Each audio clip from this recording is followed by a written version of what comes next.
مصنف الصافیہ شرح کافیہ، اور اس وقت جتنے بھی اکابر تھے انہوں نے صاحب عرس قبلہ والد گرامی کے جو ان کے تأثرات، وہ تو کتابوں میں چھپ گئے، ان کی طرف میں نہیں جاتا، جو میں نے دیکھا، جو میں نے پایا، صرف ایک بات عرض کروں، 82 میں قبلہ والد گرامی کا وصال ہوا، وہ بھی شہید، برادر محترم وہ بھی شہید، والد گرامی کی شہادت روڈ میں حادثے میں، کار حادثے میں، آمری 7 شریف کے قریب، وہاں حضرت 82 میں ایکسیڈنٹ ہوا، اور وہ بھی کتابوں کی تلاش میں، علم کی تلاش میں نکلے، حضرت کی شہادت ہوئی 82 میں۔ پھر 82 سے اس ادارے کا چارج قبلہ بھائی جان مفتی غلام محمد شہید نے یہ چارج سنبھالا، 82 سے 87 تک، صرف 5 سال کا عرصہ، اور انہوں نے ان 5 سالوں میں جو کام کیا وہ آپ حضرات کے سامنے، اس کا مثال نہیں مل سکتا۔ جو 5 سال میں اتنا کام کر کے دکھایا، کوئی 50 سال میں بھی اتنا کام نہیں کر سکے۔ یہ بھی قبلہ والد صاحب رحمہ اللہ کی کرامتوں میں سے ایک کرامت، اور اب تک یہ ادارہ اور اس کا فیض پوری دنیا میں جو جاری و ساری ہے، یہ بھی کرامات ہیں ان صاحب مزاروں کی، جو آج تک ان کا سلسلہ فیض جو جاری و ساری۔ 82 میں قبلہ والد صاحب شہید ہوئے۔ ان دنوں سے مجھے بھی کتاب جمع کرنا، پڑھنا شوق جو ہے موروثی قبلہ والد صاحب سے ملا، جو دارالعلوم کی حضرت کی لائبریری تھی، جیسا کہ مولانا گل حسن نعیمی نے کہا، اس زمانے میں کمرہ 15 بائی 20 کا کمرہ تھا، کتابوں سے بھرا ہوا تھا۔ اس زمانے میں BBC لندن نے یہ کہا مجددیہ نعیمیہ کی لائبریری جو ایک مثالی لائبریری 82 میں، اب تو 100 حصہ زیادہ ہوئی اس سے، اب کی لائبریری 100 حصہ زیادہ۔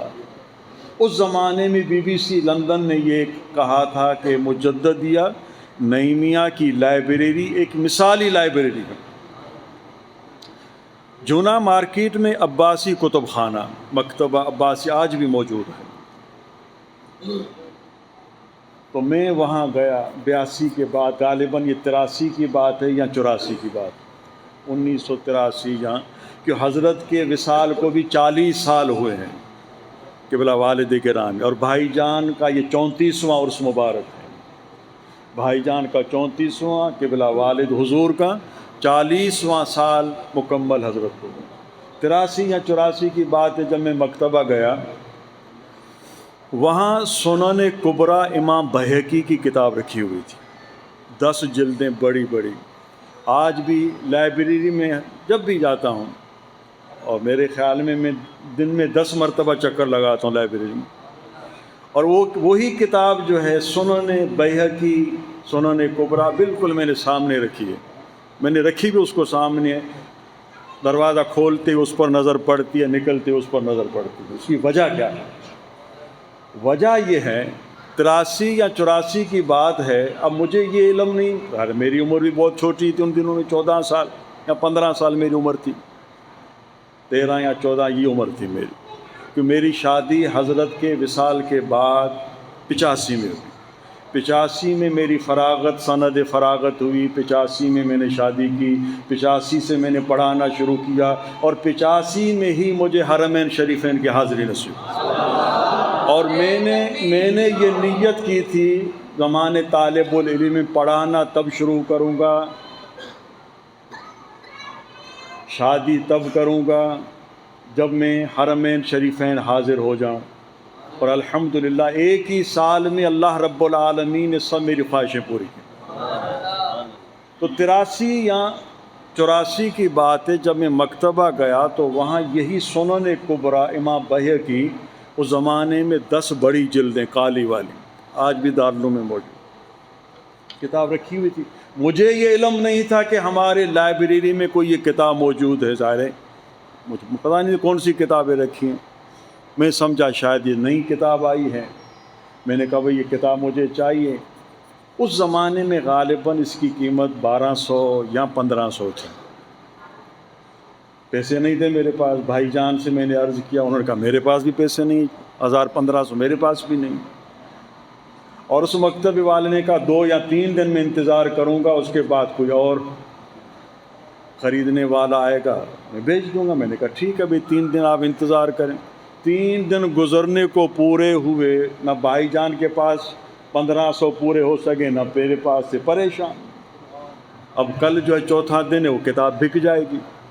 رات ہوئی, قبلہ والد گرامی رحمہ اللہ خواب میں تشریف فرما. تو مجھے فرمایا کہ چلو لائبریری چلتے ہیں. خواب میں دیکھ رہا ہوں گھر جو لائبریری تھی, آج بھی وہ حضرت کا کمرہ موجود ہے. مجھے ہاتھ میں پیچھے پیچھے حضرت آگے آگے, اور حضرت کی عادت مبارکہ تھی, ٹوپی سر پہ ہوتی, جب چلتے تھے ہاتھ پیچھے یوں باندھ کر نکلتے تھے. چل جیسے دروازہ کھولا, مجھے کہا کہ سنن کبریٰ بہقی ہمارے پاس تو یہ کتاب رکھی ہوئی ہے, جس کتاب کو آپ ڈھونڈ رہے وہ تو اپنے لائبریری میں موجود ہے. بس اتنا کہنا تھا, میری آنکھ کھلی. میں وہاں سے جو لائبریری کی طرف دوڑا, بخدا حضرت نے جہاں اشارہ کر کے فرمائے وہی کتاب اسی جگہ پر رکھی ہوئی تھی.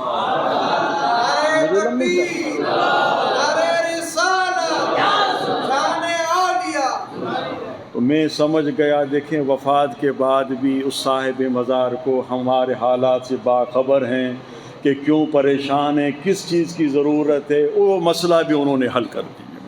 تو یہ ہے تصرف اولیاء اللہ. ویسے بہت ساری کرامات حضرت کی, میں نے صرف ایک حضرت کی کرامات آپ کے سامنے پیش کی. حالات زندگی میں یہ کتابیں چھپ بھی گئی ہیں. اور صاحب عرس رحمہ اللہ ظاہر ہیں, ان کی شہادت اور قبلہ والد صاحب کی شہادت میں بہت بڑا فرق ہے. قبلہ والد صاحب کی شہادت ایک سیدن میں ہوئی, حضرت کی شہادت فائرنگ میں ہوئی. 4-5 گولیاں سینے میں لگی تھیں. قبلہ مفتی غلام محمد. میں اپنی روایت نہیں سنا رہا, حضرت آغا پیر طریقت آغا پیر اسد اللہ جان سرہندی, جن کے صاحبزادے پیر امان اللہ جان موجود ہیں, ایک مرتبہ مجھے خود تشریف لائے. شاید رات کو خواب دیکھا, دوسرے دن آئے. فرمایا دونوں شہید ہیں, لیکن مفتی غلام محمد کی شہادت بہت اونچا مقام رکھتی ہے.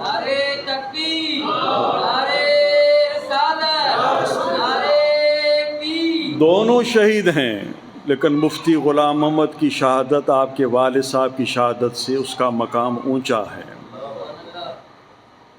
نگور شریف کے ہمارے سلسلہ قادریہ کے بزرگان دین شہ عبداللہ اس زمانے میں تشریف لاتے تھے. جب دونوں کا وصال ہوا تو تشریف لائے تو اندر مراقبے میں بیٹھے. فرمایا دروازے بند کرو, سارے باہر نکلو. سارے باہر نکلے. 2-3 گھنٹے کے بعد وہ حضور ہی تھے, شہ عبداللہ رحمہ اللہ. وہ پورا خانہ شہ غریب نواز کی اولاد, بلوچستان نگور مکران میں انہی کا فیض ہے. 3 گھنٹے کے بعد حضرت نکلے تو مسکراتے ہوئے مزار شریف سے باہر آئے. تو بلوچی میں انہوں نے مجھے کچھ الفاظ کہے کہ آپ اکیلے نہیں ہو, آپ کو کسی چیز کی پریشانی نہیں ہے. یہ جو دو بلوچی میں کا یہ جو دھولا سو رہے ہیں, گھوٹ, یہ دھولا جو سو رہے ہیں, کسی چیز کی آپ کو پریشانی کی ضرورت, یہ خود ہی اپنے ادارے کو چلا رہے ہیں. تو الحمدللہ یہ اولیاء اللہ کے تصرفات آج بھی جاری و ساری ہیں. زیادہ تفصیل میں نہیں جاتا. 11ویں شریف کی بھی محفل ہے اور اس مبارک کی بھی محفل ہے. یہ اکابرین تشریف فرما ہوئے, میں تہ دل سے فردن فردن ان تمام حضرات کا شکریہ ادا کرتا ہوں کہ یہ حضرات انہوں نے کرم فرمایا. اور انشاءاللہ اب مزار شریف میں چادر شریف جو ہے وہ پیش کی جائے گی.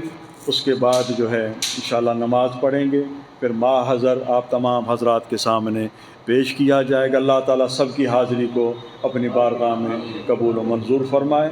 اب وہ تیاری کریں انشاءاللہ چادر شریف, اس کے بعد وہیں دعائے خیر ہوگی.